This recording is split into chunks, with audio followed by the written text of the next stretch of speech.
Hoje a nossa aula é a respeito do reino Monera. Mas antes de começar a assistir essa aula, eu indico que todos assistam a aula anterior sobre característica dos seres vivos. Alguns conceitos básicos como unicelular, pluricelular, procarionte, eucarionte, todos esses conceitos eu estou explicando na aula anterior. Tanto que eu sempre digo que a biologia é uma matéria que ela é totalmente interligada.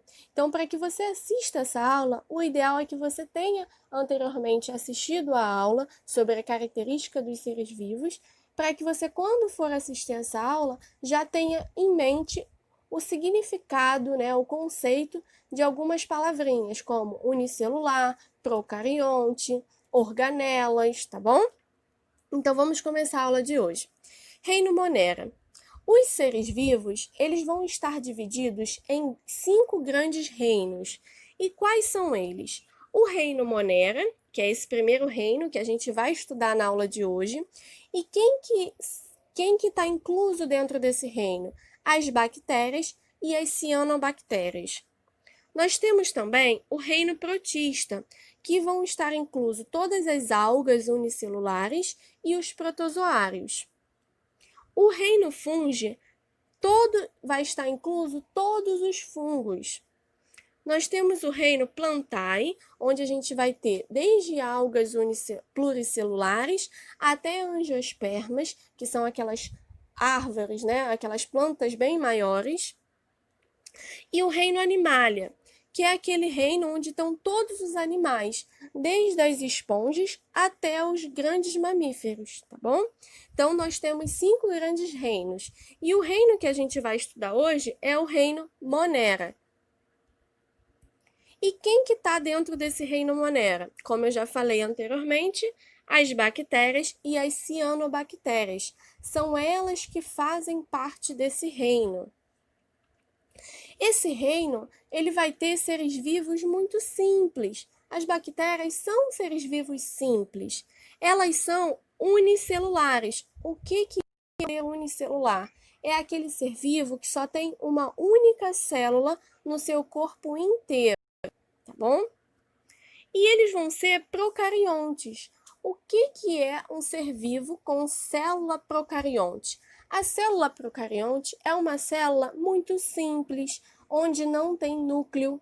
Essa é a grande característica, não tem núcleo. O DNA está todo espalhado lá no citoplasma. A gente vai perceber também que ela tem poucas células. Esses seres vivos, eles podem ser tanto autótrofos ou heterótrofos. O que é autótrofo? O que é heterótrofo? Todos esses conceitos estão na aula anterior, tá bom? Então, dentro desse reino, a gente vai ter bactérias que vão produzir o seu próprio alimento, e a gente chama elas de autótrofas.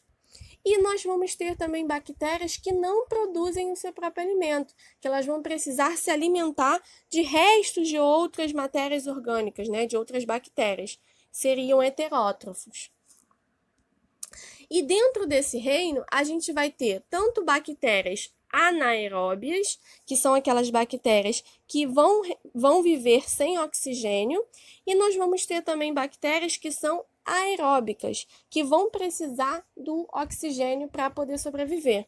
Então, vai ter tanto aeróbia quanto anaeróbia. Coloquei aqui para vocês a imagem da bactéria. A bactéria é um ser vivo muito simples, então a gente não consegue ver ela a olho nu. A gente vai precisar de um microscópio para poder enxergar a bactéria. Quando a gente coloca no microscópio, é essa imagem que a gente vai ter. Lembrando que a bactéria ela é unicelular, então ela só tem uma única célula no corpo inteiro. Logo, essa imagem que a gente está tendo aqui é da célula da bactéria. É o corpo dela todo, que na verdade é o quê? Uma célula, tá bom? Então, eu vou começar a mostrar aqui para vocês cada partezinha do corpo da célula. A gente começa falando da membrana plasmática.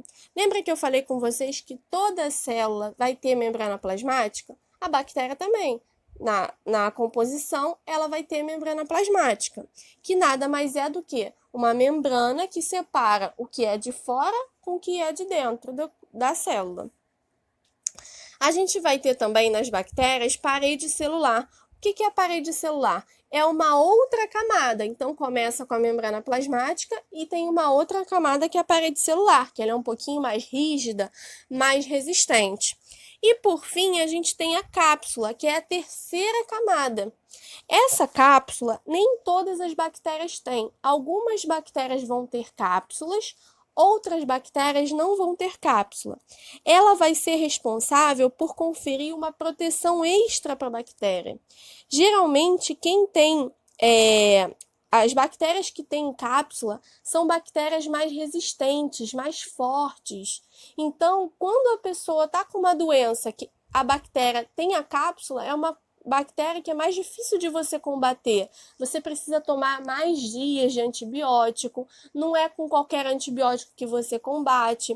Um exemplo é a pneumonia. A bactéria da pneumonia é uma bactéria que tem cápsula, tanto que a pneumonia é algo mais forte, tá? É uma doença mais forte, é mais difícil de combater. A gente vai ter também, dentro das bactérias, as fímbria. Fímbria, ou também chamada de pile, são essas partezinhas aqui, olha, tipo esses, como se fossem esses cabelinhos aqui, olha, grudado na célula da bactéria. E o que ele vai fazer? Esses cabelinhos que a gente chama de fímbria ou pile, eles são responsáveis por fazer a troca de material genético com outras bactérias. Então, uma bactéria vai lá, encontra com uma outra bactéria e vai colocar um cabelinho encostado no outro para trocar o material genético. Então, é esse o responsável por fazer essa troca de material genético. As bactérias também vão ter flagelo. O que é flagelo? Flagelo é esse aqui, ó, como se fosse esse cabelo aqui grandão. Ele fica na ponta da célula da bactéria. Nem todas as bactérias vão ter flagelo, só algumas que têm. E ele vai promover a locomoção da bactéria. Ele vai ficar girando e com isso a bactéria vai se movimentando, tá? Tudo isso que eu falei com vocês, eu coloquei escrito aqui nesse slide para justamente não ficar nenhuma dúvida, tá? Então, um exemplo. Cápsula, como eu falei com vocês, ela é responsável por conferir uma proteção extra para a bactéria. Quem tem cápsula, geralmente são as bactérias mais fortes, que são mais difíceis da gente combater. Flagelo, que eu acabei de falar com vocês, algumas bactérias vão ter, outras não. Promovem a locomoção, então é aquele cabelinho maior que fica girando e vai fazendo com que a bactéria vá se locomovendo. Os ribossomos produzem proteínas. Plasmídio, esse daqui não estava lá na imagem, mas ele é muito importante. É um DNA extra e ele confere resistência a antibiótico, tá? Então, quando a gente tem uma bactéria que gera resistência a antibiótico, ela vai ter na sua composição o plasmídio. Tem algumas pessoas até que falam assim, a amoxicilina não funciona mais comigo. A amoxicilina é um antibiótico. Por quê? Porque a bactéria da pessoa tem o plasmídio que conferiu uma resistência àquele antibiótico, no caso a amoxicilina. Só estou dando um exemplo aqui para vocês, tá bom? Fímbria ou pile. O que ele vai fazer? Ele vai fazer a troca do material genético com outras bactérias. São aqueles cabelinhos um pouquinho menor que estão espalhados ali na bactéria.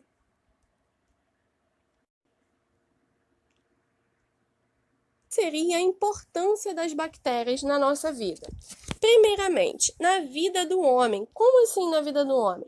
No nosso corpo, a gente tem diversas bactérias que residem no nosso corpo, no nosso sistema digestório, na nossa pele.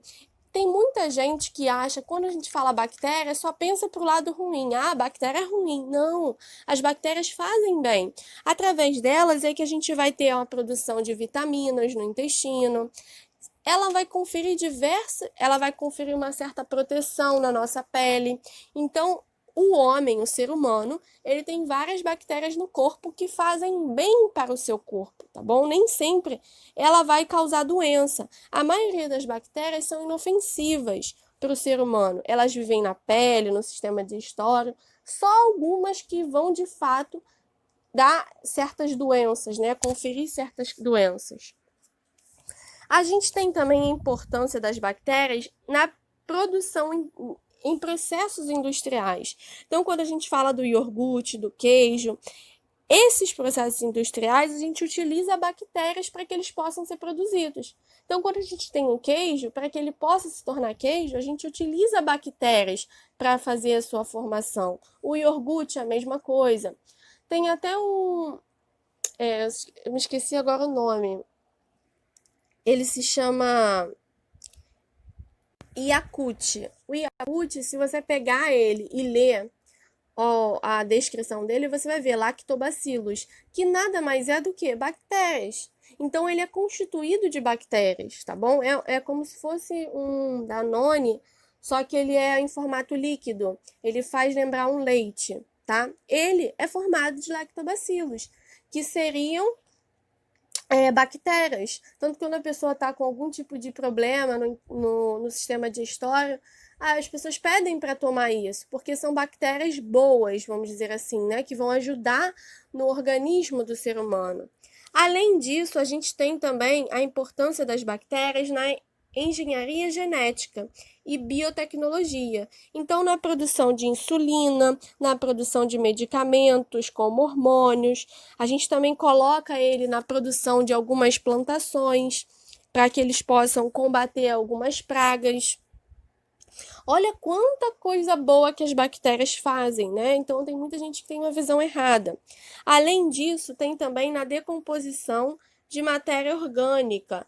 Então, as fezes, cadáveres, folhas mortas, as bactérias ajudam a decompor. E, por fim, no ciclo do nitrogênio, elas também vão auxiliar no ciclo do nitrogênio. Então, a gente tem o ciclo do nitrogênio e as bactérias elas vão ser fundamentais no ciclo do nitrogênio. Por quê? Vou explicar um pouquinho melhor para vocês. O nitrogênio, ele está disponível na atmosfera de maneira abundante. Então, a gente, quando pensa em nitrogênio, pensa que ele vai estar lá na atmosfera, tem bastante nitrogênio na atmosfera. Só que nós, seres vivos, a gente não consegue incorporar esse nitrogênio.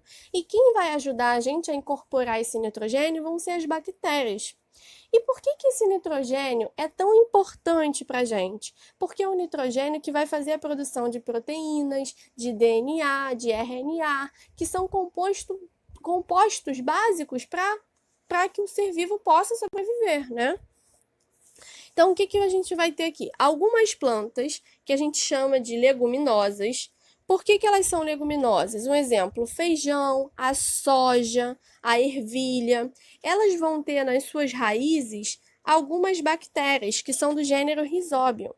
E essas bactérias, elas vão permitir que o nitrogênio possa ser absorvido por essas plantas. Elas vão estar aqui nas raízes das plantas procurando uma proteção.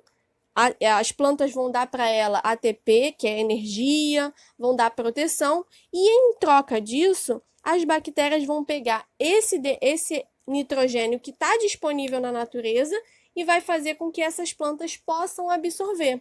No momento que a planta foi lá e absorveu, outros seres vivos vão lá e vão se alimentar dessa planta, do feijão, da soja, da ervilha, e vão estar absorvendo também esse nitrogênio. Então, as bactérias são fundamentais no ciclo do nitrogênio, porque se não fossem as bactérias, os seres vivos não iam conseguir incorporar esse nitrogênio com tanta facilidade no seu corpo, tá bom? Eu coloquei aqui para vocês as doenças causadas por bactérias. As bactérias elas vão ser muito benéficas ao ser humano, porém algumas vão causar doenças também. E eu citei aqui as mais conhecidas, né? Primeiramente, a gente tem a tuberculose, que é uma doença que vai afetar o nosso pulmão, né? O tratamento é através de antibiótico, um período de tempo de 6 meses. Que adquiriu a tuberculose vai ficar tomando antibiótico durante esse período de tempo, de 6 meses a 1 ano, e o contágio dela é através das gotículas de saliva, tosse ou espirro. É muito comum a gente ver a pessoa que está com tuberculose usando aquela máscara de proteção, porque aí dessa maneira, quando ela tossir, espirrar ou até mesmo falar, essas gotículas não vão contaminar as pessoas que estão ao seu redor. A gente também tem a lepra. A lepra é uma doença que ela vai afetar a nossa pele, os nossos olhos, o nariz. E o tratamento dela também é através do antibiótico. E o contágio também é através das gotículas de saliva. A gente vai ter também a pneumonia. A pneumonia é uma doença que ela é muito perigosa, ela leva à morte, principalmente aquelas pessoas que já estão com uma idade avançada, com mais de 65 anos de idade. Então é muito comum a gente ver a pessoa morrer por conta de pneumonia, né? E ela vai afetar o nosso pulmão, vai provocar febre alta, tosse. Ou a maneira de você também tratar a pneumonia é através de antibiótico, tá? E a outra doença, a gente tem aqui o tétano. O tétano é uma doença que não tem cura. A única forma de a gente prevenir o tétano é tomando a vacina antitétano.